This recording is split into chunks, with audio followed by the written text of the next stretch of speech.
সালাম। সারা পশ্চিম বাংলাকে বিভিন্ন জায়গায় তারপরে সৌভাগ্য মায়েরা আমার ভাইরা আপনারা আসুন এখানে ছড়িয়ে ছিড়ে রাখে সভামঞ্চে আসুন সৌভাগ্য বাস্তবায়ন করতে পেরেছেন আসুন। وكل مداسة بدعة وكل بدعة ضلالة وكل ضلالة في النار. وأعوذ بالله من الشيطان الرجيم. بسم الله الرحمن الرحيم. يا أيها الذين آمنوا اتقوا الله حق تقاته ولا تموتن إلا وأنتم مسلمون. بسم الله الرحمن الرحيم. يا أيها الذين آمنوا اتقوا الله حق تقاته ولا تموتن إلا وأنتم مسلمون. তোমার দুনিয়ায় দুশ্মনী নিলাম, তোমার দুনিয়ায় দুশ্মনী নিলাম, চেয়ে দেখো রহমান কাফেরের হাতে নিধন হতেছে কি করে মুসলমান। ইজ্জত সব মাটি হয়ে গেল, নিচু হলো মমশির যারা আমাদের চিরগোলাম, আজ তারা হইয়াছে মহাবীর। তোমায় ভুলেছি কোরআন ছেড়েছি তাই বুঝে অপমান, তোমার দুনিয়ায় দুশ্মনী লীলা চেয়ে দেখো রহমান। বলের পাঠা হলো মুসলিম তোমারই চোখের আগে, আসাম গুজরাট বোম্বাই দেখো আর জাহাজারি বাগে, তবু কেন তুমি বদলা নিতে হও না খোয়া গোয়ান। তোমার দুনিয়ায় দুশ্মনী লীলা চেয়ে দেখো রহমান। বাবরিকে যারা শহীদ করেছে তাদেরও তো তুমি চেনো, দোয়া করে মোরা তাদের বাড়িতে বজ্রাঘাত হানো। প্রতিশোধ নিলে ঘুচে যেত মোদের এতটুকু অপমান। তোমার দুনিয়ায় দুশ্মনী নিলাম চেয়ে দেখো রহমান। নারায়ে তাকবীর, নারায়ে তাকবীর। যোগ্যতম উপস্থিত আজকের জলসার সভাপতি মহাশয়, আমন্ত্রিত ওলামায়ে দ্বীন, সামনের বসে থাকা আমাইপুর গ্রামের মসজিদ দরদি দিনদার ইমানদার মুসলমান ভাই সকল, অদূর আড়ালের মা ও বোনের আমার, ব্যবস্থাপনায় মসজিদ কর্তৃপক্ষ আয়োজিত জলসা কমিটির তরুণ 9 জন সদস্য ভাইরা, প্রশংসা মাত্রই আল্লাহ রাব্বুল আলামিনের জন্যই যে আল্লাহ রাব্বুল আলামিন আপনাকে আমাকে আল্লাহর জমিনে যতগুলো সৃষ্টি জীব আছে সবারই ঊর্ধ্বে অসংখ্য অগণন নিয়ামত দান করে ইবাদতের উদ্দেশ্যে মহান আল্লাহ আশরাফুল মাখলুকাত করে পাঠিয়েছেন। শুধু তাই নয়, আপনারা বীরভূম জেলা নলহাটি থানার মানুষ। এই নলহাটির পরে সদর শহর রামপুরহাট বা শিউরি, এই রামপুরহাট শিউরি সদর শহরে দেখবেন বিশাল বড় হসপিটাল রয়েছে। ওই মেডিকেল হসপিটালে এই শীতে গিয়ে দেখবেন হসপিটালের চারিপাশে ছত্র ছায়ায় এখানে ওখানে ছড়িয়ে ছিটে কত মানুষ তাদের আপনজনকে সুস্থ করার জন্য আরামের বিছানা হারাম করে, গাছতলায় না আছে বিছানা, না আছে চাদর, এমন জায়গায় শীত কাটিয়ে সারা রাত পার করে দেয়। বলবেন ভাই কেন? জিজ্ঞাসা করবেন তোমাকে এখানে কেন? কেঁদে কেঁদে বলবে আজ 3 দিন হয়ে গেল আমার আব্বা মসজিদ থেকে বাড়ি ফেরার পথে হঠাৎ যেন অজ্ঞান হয়ে গেছে, ব্রেন স্ট্রোক হয়েছে, এখনো জ্ঞান ফিরেনি। ডাক্তার বলেছে বর্ধমান নিয়ে যেতে হবে, কেউ বলবে আমার স্বামী বিদেশে কাজ করতে গিয়ে অ্যাক্সিডেন্ট হয়ে পা ভেঙে গেছে, অনেকের রক্তের প্রয়োজন, এক বোতল রক্তের জন্য মানুষের কাছে ছোটাছুটি করে। সুবহানাল্লাহ।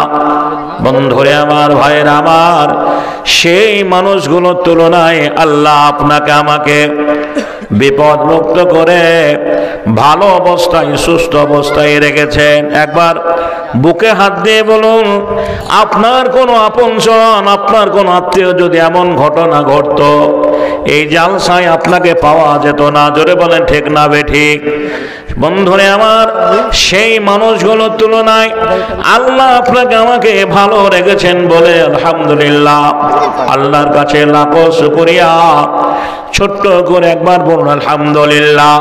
আল্লাহ রাব্বুল আলামিনের এই সুস্থতার জন্য শুকরিয়া, আল্লাহর কাছে লাখো তারিফ। বন্ধুরে আমার, আল্লাহ রাব্বুল আলামিনের তারিফ প্রশংসার পরে পরে মোদের ধর্মের গুরু, আমিনার লাল, নবীদের সর্দার, নবী করের শিরোমণি মুহাম্মদুর রাসূলুল্লাহ সাল্লাল্লাহু আলাইহি সাল্লাম, তিনার প্রতি শত সহস্র সন্ধির ধারা সালাম ও দরুদ রসুল। আল্লাহুম্মা আমিন। আল্লাহুম্মা সাল্লি আলাইহি, আল্লাহুম্মা বারিক আলাইহি। ভাইয়েদের আমার, আমরা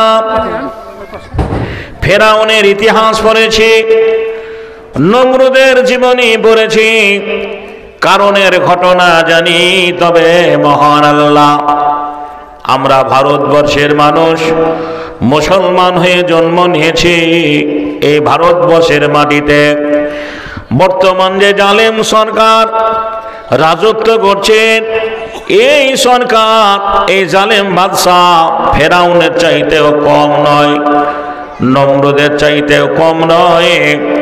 ফেরাউনের জীবনী পড়ে আমি কোনোদিন জানিনি একটা মসজিদ ভেঙে দিয়ে মন্দির বানিয়েছে, কিন্তু এই অপথ্য অযোগ্য সরকার আমরা দেখলাম। বন্ধুরে আমার, একটা মুসলমানদের ঐতিহাসিক মসজিদকে ভেঙে দিয়ে যখন সে এই জায়গায় এলো, তাদের প্রতিশ্রুতি দিয়েছিল, তাদের কমকে বলেছিল, তোমরা যদি আগামী ইলেকশনে আমাকে নির্বাচিত করো, এই মন্দিরে, যেখানে মসজিদ ভেঙে মন্দির হবে, এই প্রতিশ্রুতি দিচ্ছি তোমাদের ওখানে মন্দির বানিয়ে দেব। ওই মন্দিরের যে পুরোহিত, বক্তৃতার প্রারম্ভে জন্য বলছি, ওই মন্দিরের পুরোহিত বলেছিল এখানে হসপিটাল করে কোনো লাভ হবে না। বড় বড় বুদ্ধিজীবীরা বলেছিলেন এখানে একটা হসপিটাল, চিকিৎসালয় করা হোক, বিশ্বের যে আন্তর্জাতিক চিকিৎসালয় করলে পরে মানুষ সেখানে পরিষেবা পাবে, একটা ইউনিভার্সিটি করা হোক। বলে না, এগুলো করা হবে না। এই মন্দিরের যে পুরোহিত, আর সোশ্যাল মিডিয়ায় দেখলাম ব্রেন স্ট্রোক হয়ে লোকটা মারা গেছে। সুবহানাল্লাহ। সনাতন ধর্মাবলম্বী মানুষেরা শুনে নাও, সুবহানাল্লাহ। নতুন সংস্কার দেখলাম, হিন্দু ভাইদের কেউ মারা গেলে পরে শ্মশানে চিতায় জ্বালিয়ে দেওয়া হয়, কিন্তু এই পুরোহিতকে মোবাইলে দেখবেন, সুবহানাল্লাহ, নদীতে নৌকাতে বাঁশ খেলতে খেলতে ধাপ করে 4-5 জনে কি বলছেন গরু ফেলা করে ফেলে দিয়েছে। জি আলহামদুলিল্লাহ। জি বন্ধুরে আমার, ভাইয়ের আমার, আল্লাহ কি না করতে পারে। যে লোকটার আরএসএসের মানুষেরা যাকে উচ্চ সম্মানে বসিয়েছিল, মন্দিরের প্রধান পুরোহিত বানিয়েছিল, সেই লোকটা গোহালের গরু যে নিবে মরলে পরে যে কবর খোনার লোক থাকে না, নদীর ধারে এখানে ওখানে ভাগাড়ে ফেলে দেয়, তো সমুদ্রের ভাগাড়ে ফেলে দেওয়া হলো। সোশ্যাল মিডিয়ায় সারা বিশ্বের মানুষ দেখলো। জোরে বলুন আলহামদুলিল্লাহ। যে পৃথিবীতে যে ইসলাম শ্রেষ্ঠ দিন, ইসলামের উপরে কোনো দিন নেই, আজকের মানুষ সেটা উপলব্ধি করতে পারছে। মানুষ সেটা উপলব্ধি করতে পারছে। যারা গোরক্ষকের দোহাই দিয়ে গোহত্যা বন্ধ করার চেষ্টা করেছে, তারা আজকে, আরে আমিও তো হিন্দু ধর্মের ছেলে ছিলাম, কিন্তু অন্য পূর্বপুরুষদের জিজ্ঞাসা করে দেখেছি যে তারা কখনো কোনদিন, সেদিন একটা বৃদ্ধ বয়স্ক হিন্দু, ওকে বললাম দাদু আপনার বয়স তো কম হলো না, তা আপনি কি গরুর মুত খেয়েছেন? বলছে ছি ছি, গরুর মুত কেন খাবো আমরা? বলে আজকে হিন্দু হতে গেলে গরুর মুত খেতে হবে। দেখছেন না সোশ্যাল মিডিয়ায়, গরুর মুত তারা পান করছে, গরুর গোবরকে তারা জি একবার কি বলছেন, দাওয়াই মনে করেছে, ওষুধ মনে করেছে, ওষুধ বলে খাচ্ছে। বন্ধুরে আমার, ভাইরা আমার, বলতে যাচ্ছিলাম পৃথিবীতে ইসলাম আন্তর্জাতিক খ্যাতি সম্পন্ন বক্তা সারা পশ্চিম বাংলাকে বিভিন্ন জায়গায় এটা আমি জানি। তারপরে সৌভাগ্য মায়েরা, বোনেরা, ভাইরা, আপনারা আসুন এখানে সরকার না থেকে সভামঞ্চে আসুন, সৌভাগ্য বাস্তবায়ন পেয়েছেন, আসুন। খাদ্য খাবারের দিক দিয়ে যারা গরুর দুধ খায় তারা ভালো না যারা গরুর মুত খায় তারা ভালো? জোরে বলেন। যারা গরুর পেচ্ছাপ খায় তারা ভালো না গরুর দুধ খায় তারা ভালো? উত্তর দেবেন। ভাইজানের আমার, বন্ধুরে আমার, আজকে আপনাদের কাছে সেটাই তুলে ধরা হবে। পৃথিবীতে ইসলাম যে শ্রেষ্ঠ দিন, ইসলামের কোনো দিন নেই। ইসলামের পোশাক থেকে শুরু করে, লেবাস থেকে শুরু করে, আরে বড় বড় স্কুল কলেজ ইউনিভার্সিটিতে দেখলাম হিজাব পরা নিষেধ করেছিল, বন্ধ করেছিল। হয়তো মুর্শিদাবাদ জেলায় বহুতাল বলে একটা জায়গায় হাই স্কুলের শিক্ষক একটা হিজাব পরা মেয়েকে স্কুল থেকে বার করে দিয়েছিল। আরে তোর